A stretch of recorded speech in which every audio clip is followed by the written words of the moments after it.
আসসালামু আলাইকুম। আমরা ইতিহাসের নিরপেক্ষ বিশ্লেষণ করতে চাই। আমাদের জাতীয় জীবনের সবচেয়ে গুরুত্বপূর্ণ ঘটনা হচ্ছে ৭১ সালের মহান মুক্তিযুদ্ধ। তো গত ৫৩ বছরে এই মুক্তিযুদ্ধের ইতিহাসকেও বিভিন্নভাবে বিকৃতি করা হয়েছে। এক সরকার একভাবে মুক্তিযুদ্ধের বয়ান সাধারণ মানুষের কাছে নিয়ে এসেছে। তো আজকে আমাদের উদ্দেশ্য হচ্ছে মুক্তিযুদ্ধের কিছু হিডেন ট্রুথ নিয়ে আলোচনা করা।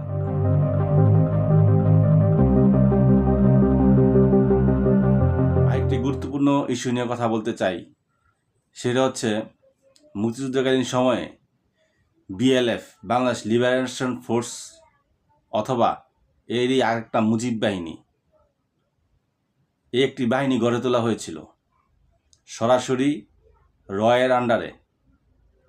যেই বাহিনীটির সম্পর্কে স্বয়ং ওই সময়কার প্রধানমন্ত্রী তাজউদ্দিন আহমেদও জানত না। তার অগোচরে শেখ মুজিব সহ ছাত্রলীগের কিছু নেতৃত্বের সমন্বয়ে সেই মুজিব বাহিনী গঠন করা হয়েছিল। মূলত এই মুজিব বাহিনী গঠন করা হয়েছিল স্বাধীনতা পরবর্তী সময়ে কিভাবে আওয়ামী লীগের স্বার্থ রক্ষা করবে সেই উদ্দেশ্যে। তো এই মুজিব বাহিনী ওই সময়ে যুদ্ধকালীন সময়ে গঠন করে মুক্তিযোদ্ধাদের সাথে বিভেদ তৈরি করা হয়েছিল, সশস্ত্র বাহিনীর সাথে বিভেদ তৈরি করা হয়েছিল।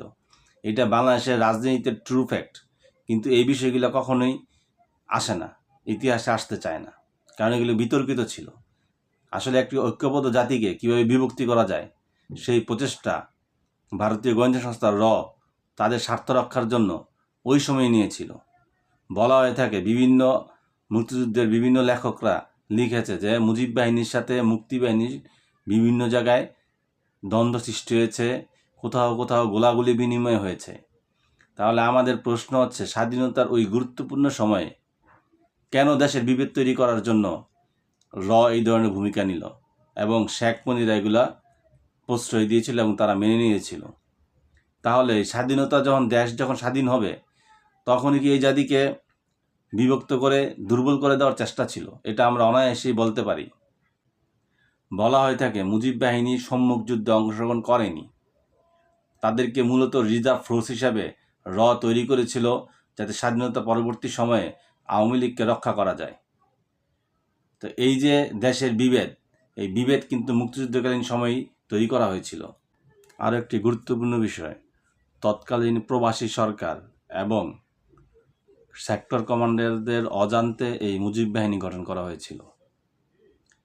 তো আমরা বলতে পারি যে আমাদের যে মুক্তিযুদ্ধে দেশের আপামর সাধারণ জনগণ ঝাঁপিয়ে পড়েছিল, তাদের অকাতরে জীবন বিলিয়ে দিয়েছিল একটি সুন্দর দেশের স্বপ্ন দেখার আশায়। সেই স্বপ্নটি কিন্তু মুক্তিযুদ্ধকালীন চলার সময়ই হত্যা করা হয়েছিল এই ধরনের চেইন অফ কমান্ডের বাইরে যে প্রাইভেট বাহিনী গঠন করার মাধ্যমে। তো এই মুক্তিযুদ্ধের এই সব ইতিহাসগুলো বিভিন্নভাবে বিভিন্ন দলগুলো পাশ কাটিয়ে গিয়েছে। তো আমরা চাই যে আমাদের এই প্রজন্ম ইতিহাসের সঠিক বিষয়টা জানুক, এবং তাদের জানা উচিত সত্যিকার অর্থেই দেশের সাধারণ মানুষ ৭১ সালের মুক্তিযুদ্ধের পরেও, দেশ স্বাধীন হওয়ার পরেও প্রতারণার শিকার হয়েছিল।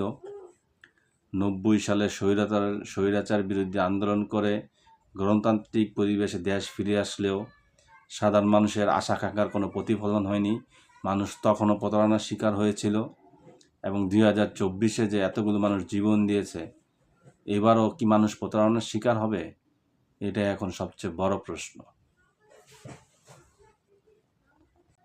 মুক্তিযুদ্ধের সবচেয়ে প্রথম যে কথাটি বলতে চাই, যেটা রাষ্ট্র হিসাবে, দল হিসাবে কোনো দলই সেই জায়গাটাকে অ্যাড্রেস করতে চায় না, সেটা হচ্ছে মুক্তিযুদ্ধে অংশগ্রহণ করেছিল সবচেয়ে বেশি এদেশের সাধারণ মানুষ, এদেশের খেটে খাওয়া মানুষ, কৃষক শ্রেণীর মানুষ, ছোট ব্যবসায়ী, প্রান্তিক পর্যায়ের মানুষরা মূলত প্রথম অবস্থায় তাদের জীবন বাজি রেখে মুক্তিযুদ্ধে অংশগ্রহণ করেছিল। কিন্তু বাংলাদেশের যত মুক্তিযুদ্ধের ইতিহাস যতগুলোই আছে, যতই আপনি সেখানে পড়াশোনা করবেন, সেখানে দেখবেন যে মুক্তিযুদ্ধের যে সাধারণ মানুষের যে অবদান, সেটাকে সূক্ষ্মভাবে পাশ কাটিয়ে যাওয়া হয়েছে। মুক্তিযুদ্ধটা ছিল আসলে জনযুদ্ধ।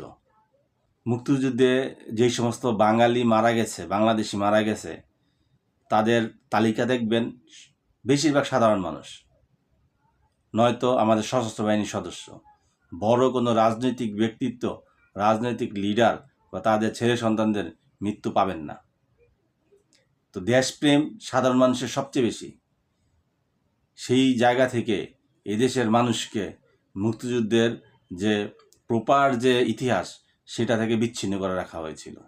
তাই আমি বলবো, সময় এসেছে সাধারণ মানুষের যে অবদান, প্রান্তিক পর্যায়ের মানুষের যে অবদান, কৃষকদের, গরিব মানুষের, দারিদ্র শ্রেণীর মানুষদের যে এই মুক্তিযুদ্ধে সবচেয়ে বেশি অবদান ছিল, সেটাকে স্বীকার করতে হবে। মুক্তিযুদ্ধের ক্ষেত্র প্রস্তুতের ক্ষেত্রে বঙ্গবন্ধু শেখ মুজিবুর রহমানের যেমন ভূমিকা আছে, ঠিক তেমনি মুক্তিযুদ্ধ চলাকালীন চলার সময় সশস্ত্র বাহিনীর সদস্যদের ভূমিকা ছিল, সাধারণ মানুষের ভূমিকা ছিল, তাজউদ্দিন আহমেদের ভূমিকা ছিল, নজরুল ইসলামের ভূমিকা ছিল, সহ জাতীয় চার নেতার ভূমিকা ছিল, অপরাপর আওয়ামী লীগের অনেক নেতৃবৃন্দের ভূমিকা ছিল। এই বিষয়গুলোকে অবশ্যই আমাদের অ্যাড্রেস করতে হবে।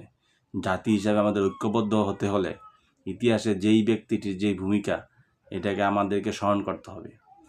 এটা সত্য, মুক্তিযুদ্ধকালীন ঠিক আগ মুহূর্তেও মেজর জিয়া কোনো গুরুত্বপূর্ণ ব্যক্তি ছিলেন না, কিন্তু এটা অস্বীকার করার উপায় নেই। পাকিস্তান সেনাবাহিনীর একজন অফিসার যখন স্বাধীনতার ঘোষণা দিয়েছিল, সেই ঘোষণাটি সারা বাংলাদেশের সাধারণ জনগণের ভিতরে এক ধরনের পজিটিভ মনোভাব তৈরি করেছিল, মুক্তিযোদ্ধাদের ভিতর পজিটিভ মনোভাব তৈরি করেছিল। ওই সময়কার আওয়ামী লীগের নেতাকর্মীদের ভিতরেও পজিটিভ একটা প্রতিক্রিয়া সৃষ্টি করেছিল।